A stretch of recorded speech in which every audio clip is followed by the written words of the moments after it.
On today's show, Elon Musk stuns the automotive world once again. Volvo Trucks is testing autonomous technology on big rigs.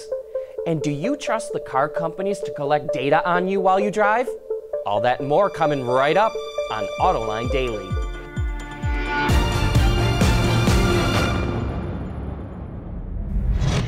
This is Autoline Daily, the show for enthusiasts of the automotive industry. Elon Musk showed once again he's the ringmaster of the automotive circus. At last night's press conference extravaganza, where everyone expected the introduction of Tesla's battery-powered semi, Musk had another surprise in store. He stunned the crowd with the introduction of Tesla's new all-wheel drive Roadster, and it boasts some amazing performance numbers. 0 to 60 miles an hour in only 1.9 seconds. 0 to 100 in only 4.2 seconds. The quarter mile in only 8.9 seconds, and a top speed of over 250 miles an hour. And thanks to a 200 kilowatt-hour battery pack, it has a driving range of 620 miles.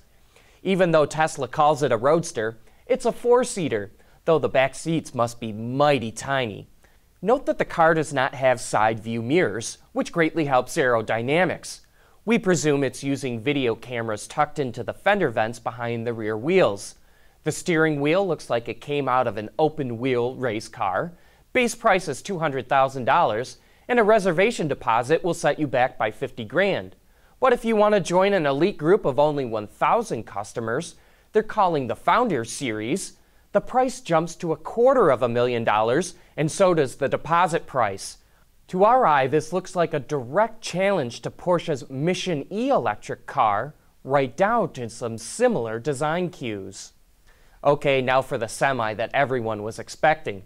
It also has impressive numbers as well. With no trailer attached, Tesla claims it will go 0 to 60 in an astonishing 5 seconds. With a loaded trailer, it can do that in 20 seconds. It can haul 80,000 pounds of cargo for 500 miles between charges and will have autopilot for semi-autonomous driving. 500-mile range means these things will not be well suited for cross-country runs. But 80% of heavy truck cargo in the U.S. only moves 250 miles a day. It would be perfect for moving cargo out of ports, where diesel emissions are an issue. But Tesla says it will have mega chargers that will add 400 miles of range in only a half an hour. Note the thin stanchions for rear-view video cameras and how the cab is almost flush with the trailer, which will help with aerodynamics. The driver's seat is centered in the cab. This provides a panoramic view of the road and is flanked by 2 large video screens. Tesla says it will be in production by the end of 2019 and is taking $5,000 deposits right now. And speaking of semi-trucks, Volvo is testing self-driving ones at shipping ports. We'll have more about that right after this. Autoline Daily is brought to you by Bridgestone Tires, your journey, our passion. Dow Automotive Systems, advanced materials that deliver better results. Lear, a global leader in automotive seating and electrical systems. And by Hyundai, better drives us. While a lot of focus on autonomous vehicles is about transporting people, automakers are testing the technology for other uses as well. The Volvo Group just demonstrated how it can be equipped in a semi-truck to help transport goods from one hub to another in semi-confined areas like a port or dedicated lanes on the highway. The truck uses LiDAR and GPS to navigate and drive autonomously, and its onboard transport system optimizes the truck's route and fuel consumption. The idea is to show how autonomy can be used to improve productivity, safety, and the environment, all at the same time. And as automakers head down the path towards autonomy, some companies are beginning to view themselves as more than just car makers.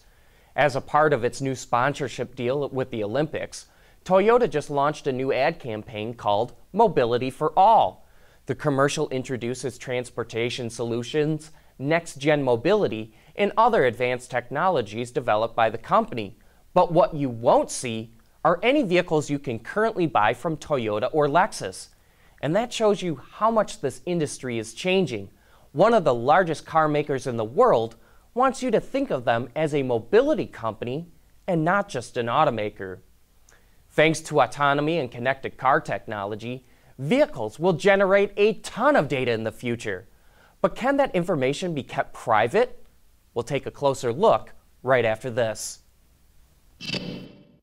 Bridgestone's revolutionary drive car tires are engineered to take a puncture and drive up to 50 miles on a flat. I feel unstoppable, like a superhero. With a sidekick. Yeah, you're my sidekick, right, bud? No. Okay. Today's cars can collect a lot of data, and it's only going to grow even more in the future. But some are worried about keeping that information anonymous. On Autoline this week, the topic is about monetizing data, and the conversation turned to potential privacy concerns with cars collecting more and more data. As long as you really can't tie that down to an individual, it's really good, it's clean data, and that's the big risk. But you're right, the more personalized, the more the information that you receive, the more frightening it becomes and the more the risk is when you actually have a breach. What I'm more afraid of is as we move into these technologies that have more facial recognition and more health-related apps in the car, you're really truly starting to get people's faces, you're going to get their health records, and that's when you've got situations where that case of a few points of data is going to more quickly lead to finding an individual, and that increases the risk. And that brings in a host of other laws. There are states right now who are passing laws just to protect your health data. And those states, they really do play into the auto industry as we go forward.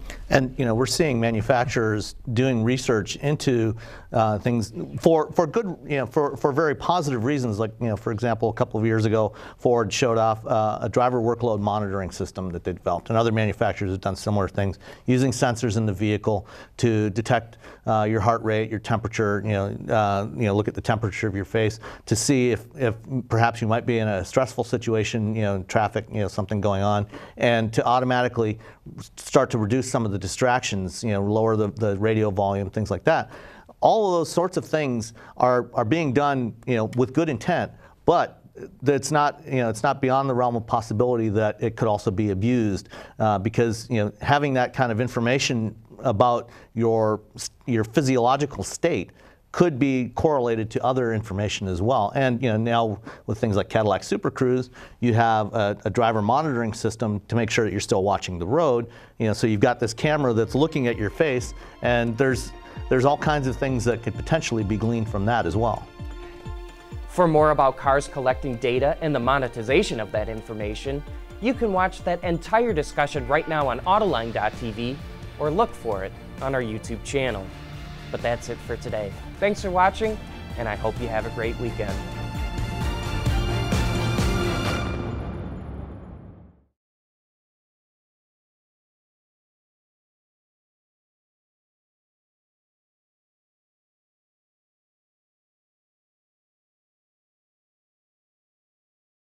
Wards is the industry leader for news, data, and analysis. That's why companies across the globe subscribe to our premium service, maybe even your own. Log in for subscriber access now. Check your company's intranet for details, and rely on wardsauto.com to keep you informed.